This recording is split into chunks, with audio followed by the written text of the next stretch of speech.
Eu estava aqui pensando hoje, quando eu acordei às 3h45 da manhã, para mais um dia, eu estava aqui pensando o seguinte: a gente vê muita gente, autoridades, falando em defesa das instituições, defendendo as instituições. Vários. Davi Alcolumbre: o enfraquecimento das instituições é o enfraquecimento da democracia. Olha que bonito. E o parlamento brasileiro sabe o tamanho de sua responsabilidade. Disse isso em março. Eu acho bonito. Dias Toffoli, ex-presidente do Supremo Tribunal Federal. Nesses 2 anos, período em que ele passou à frente do Tribunal e do Conselho Nacional de Justiça, trabalhamos intensamente para cumprir nossa missão constitucional e defender, né, a Constituição, as instituições. O presidente Bolsonaro, quando não fala contra, né, naquelas manifestações que já fez várias manifestações também a favor das instituições, Rodrigo Maia. E aí eu fico pensando o seguinte: tem uma diferença muito grande entre defender as instituições, falar em defesa das instituições e respeitar as instituições. E eu fiquei pensando o seguinte: será que se as pessoas, as autoridades, os homens públicos, as mulheres públicas, que saem em defesa das instituições, se elas, em vez disso, respeitassem as instituições sempre que estão diante de um dilema, será que a gente não precisaria cada vez menos de declarações em defesa das instituições, porque aquelas que saem em defesa são, na verdade, a causa maior da necessidade de declarações desse tipo? Parece meio maluco, mas o fato é, porque estas pessoas fazem coisas estranhas, é que vira e mexe, uma delas fala em favor das instituições. Sinceramente não vejo o diretor de um hospital, um engenheiro, um trabalhador que está pegando o ônibus agora, alguém que está agora dentro do metrô, que está almoçando nesse momento, desrespeitando as instituições. Sinceramente. Eu não consigo imaginar que as autoridades brasileiras estão dando essas declarações porque tem um foco num determinado quartel, qualquer que seja ele, desrespeitando as instituições, bolando um golpe de Estado. Eu não vejo isso acontecer. Aqueles blogueiros de quinta categoria, né, que o Dias Toffoli resolveu perseguir porque falavam umas bobagens pela rede digital aí, besterol. Aquele povo ali não tem a menor importância e nem tem condições de praticar nada que realmente agrida as instituições. Ainda que ele tenha feito um carnaval, acionado um ministro do Supremo, sem envolver a Procuradoria-Geral da República, etc. e tal. Por que eu digo isso? Quem está desrespeitando as instituições no Brasil são aqueles que falam em defesa das instituições. Eles não respeitam as instituições do jeito que eles pregam nas suas declarações em favor das instituições. Acabei de citar o caso do Dias Toffoli, que ignorou completamente os protocolos ao abrir um inquérito, porque queria, em defesa do Supremo Tribunal Federal, alegando qualquer coisa ao arrepio da Constituição, interpretando, porque o ministro do Supremo não faz nada ao arrepio da Constituição, porque eles decidem as coisas, né? Mas o fato é, ele abriu o inquérito, não envolveu a Procuradoria-Geral da República, não pode, ele sabe que não pode. Mas como é que eu faço para poder? Faz desse jeito. Bom, então, aí depois sai em defesa das instituições, mas que fez e deixou e desrespeitou a Procuradoria-Geral da República e o próprio Supremo Tribunal Federal, que ele deveria defender, desrespeitou. O nosso presidente do Senado, Davi Alcolumbre, está escrito com uma clareza cristalina que não pode a reeleição para presidente do Senado Federal e nem Câmara dos Deputados. Não pode. Artigo 57 da Constituição, parágrafo 4º, diz que as casas vão se reunir em sessões preparatórias a partir de 1º de fevereiro, no primeiro ano da legislatura, o que aconteceu no ano passado, para posse de seus membros e eleição das respectivas mesas, deixando claro que não é para eleger a mesa de madeira, tá? Porque depois os caras fazem uma leitura literal eleger a mesa. Não, uma coisa é a mesa, outra coisa sou eu. Para um mandato de 2 anos, vedada a recondução para o mesmo cargo na eleição subsequente. Quer coisa mais cristalina?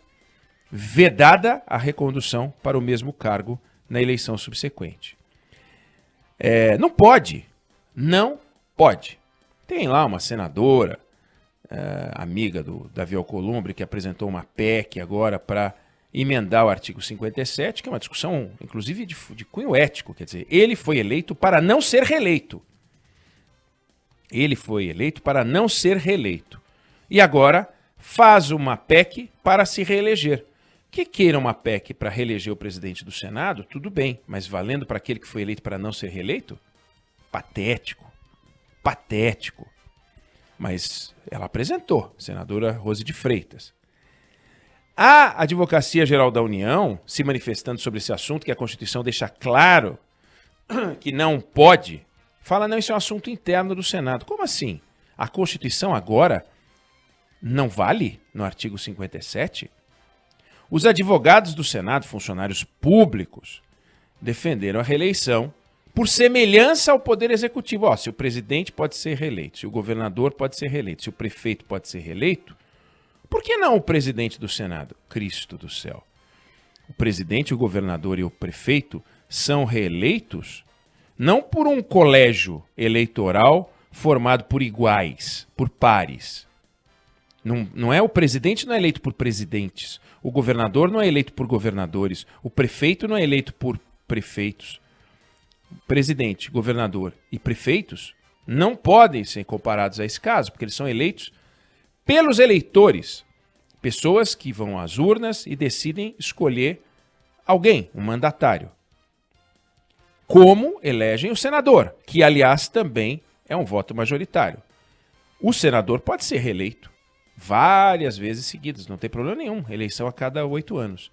Mas eleição pelos pares para a mesa, comparar com a eleição de presidente, é uma piada sem graça, que deveria ser censurada pelo Davi Alcolumbre. Olha, eu queria dizer o seguinte, eu defendo a reeleição para presidente do Senado, mas não vai começar comigo. E é tão grave o ataque que ele faz, embora fale o enfraquecimento das instituições é o enfraquecimento da democracia, e ele está ajudando a enfraquecer, é tão grave que ele deixa de votar medidas da maior importância, entre as quais o veto do presidente da República, que, se derrubado, impede o encarecimento da folha de pagamento de 6 milhões de brasileiros. 24 milhões de pessoas, são 24 milhões de pessoas nas famílias desses 6 milhões de empregados, que podem perder emprego, vários deles. Uma multidão, podemos ter uma onda de desemprego.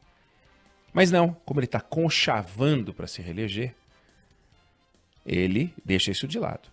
Está defendendo as instituições? No gogó tá. Está respeitando as instituições? É de se perguntar se sim ou se não. Que decida quem me escuta. Aí vem o senhor presidente da República, junto com o presidente do Supremo Tribunal Federal, e ele, presidente, encarregado de indicar o ministro da Suprema Corte, e o outro, Dias Toffoli, que não tem nada a ver com quem será seu colega, nada a ver com quem será seu colega, se encontram com o candidato. Aí eu fico imaginando aos jovens que vão prestar vestibular o que pensariam de ver um aluno já com a testa escrito vestibular 2021, primeiro lugar na FUVEST, primeiro lugar na UFRJ, primeiro lugar na UFMG, nem teve o vestibular, o cara já tá todo pintado, com o cabelo cortado, sentado do lado do diretor da faculdade. Que acham? É absurdo. Cadê o respeito às instituições, senhor Toffoli, senhor presidente Jair Bolsonaro? O senhor indica o Cássio Nunes? Indicou. O Senado tem que sabatinar. Quem estava nesse jantar do Dias Toffoli, sentado com o senhor Cássio Nunes e o presidente da República? O presidente do Senado. Aquele que irá decidir, em última análise, o representante institucional da casa que irá decidir o futuro do seu Cássio Nunes. Pode isso? É correto fazer uma coisa dessa? de um tempo para cá, de um bom tempo para cá, desde o governo Lula, a cerimônia, a solenidade para a escolha de ministros do Supremo Tribunal Federal deu lugar a uma campanha. Campanha. Então, não foi assim com o César Peluso, não foi assim com o Brito, não foi assim com o Joaquim Barbosa, mas começou uma onda, como se fosse uma campanha para a Academia Brasileira de Letras, com visitações dos ministros do Supremo aos senadores, aos políticos, a governadores, para construir a sua candidatura. O que é isso? O candidato ao STF anuncia sua candidatura, pede, promete, faz encontro. O que é isso? Onde já se viu um negócio desse? Que falta de respeito. Nós estamos, sabe, perdendo a compostura. Não pode fazer uma coisa dessa. E não se trata de ferir o Código Penal, não se trata de ferir a Constituição, não se trata de ferir, mas se trata de uma conduta altamente questionável. É um negócio que não tem paralelo no mundo. Não tem paralelo no mundo. O presidente da República declarou anteontem que ele colocaria no Supremo, na próxima vaga, um ministro terrivelmente evangélico. Aquele que deveria ser nessa vaga, mas que ele colocou o Cássio Nunes. E quem sabe, ele disse, um pastor no Supremo Tribunal Federal. Vê se pode. O presidente da República dizer que vai colocar um pastor. Queria lembrar ao presidente da República, queria lembrar a quem nos escuta, que o Supremo Tribunal Federal, em 1957, teve um ministro chamado Antônio Martins Vilas Boas, que foi colocado pelo presidente Juscelino Kubitschek, e que saiu em 1966, que era diácono da Igreja Batista. Diácono da Igreja Batista. Ele era um batalhador da fé, era um defensor da causa cristã, era um servo do Senhor, era terrivelmente evangélico, acreditava na Trindade, na Santíssima Trindade, na natureza humana e divina de Jesus, ele acreditava. Na salvação através da fé. Ele acreditava na autoridade das Escrituras, na infalibilidade, como é que fala? Infalibilidade. Das Escrituras. Acreditava em tudo isso. Mas quando ele sentava lá na cadeirinha dele de ministro, não era cadeirinha, né? Que ministro Supremo não tem cadeirinha, tem cadeirona. Quando ele sentava na cadeirona dele de ministro do Supremo, a fé ficava num canto e a Constituição é que ele abria, não eram as Escrituras. Ele não abria a Bíblia, ele abria a Constituição brasileira, que era outra Constituição, não era essa Constituição. Era a Constituição de 1946. Mas era com aquela que ele trabalhava, e não com as Escrituras. Então, um ministro do Supremo terrivelmente evangélico, nós já tivemos. Antônio Martins Vilas Boas, vale a pena levantar. Mineiro, foi delegado de polícia, promotor de justiça, foi juiz, foi prefeito de Araxá, foi procurador-geral de Minas Gerais, foi desembargador do Tribunal de Justiça e foi ministro do Supremo Tribunal Federal. E não foi escolhido pelo presidente Juscelino Kubitschek porque era pastor, na verdade diácono. Ele foi escolhido por sua carreira admirável, e é assim que tem que ser. Como foi escolhida a primeira mulher no Supremo Tribunal Federal, ministra Ellen Grace, o primeiro negro, o ministro Joaquim Barbosa, e pode ser também o primeiro pastor, alguém que seja terrivelmente evangélico, mas que, sobretudo, seja terrivelmente constitucionalista. Isso é o mais importante. Não importa se é a favor da segunda instância, trânsito em julgado, pouco importa. Tem pessoas de notável saber nas duas pontas. E temos agora, só para a gente encerrar, um desafio que a gente tem que acompanhar, que deu uma decotelada no currículo do ministro do Supremo. O que é isso, Débora Alfano? O que aconteceu? O ministro disse que fez uma pós-graduação que ele não fez? Como é que é isso? E aí, como é que vai ficar? Ele vai para o Supremo Tribunal Federal, mesmo com essa impureza no currículo dele? O Decotelli vai voltar e falar, pera, como é que é isso? Eu perdi meu emprego de ministro da Educação por muito menos, vai.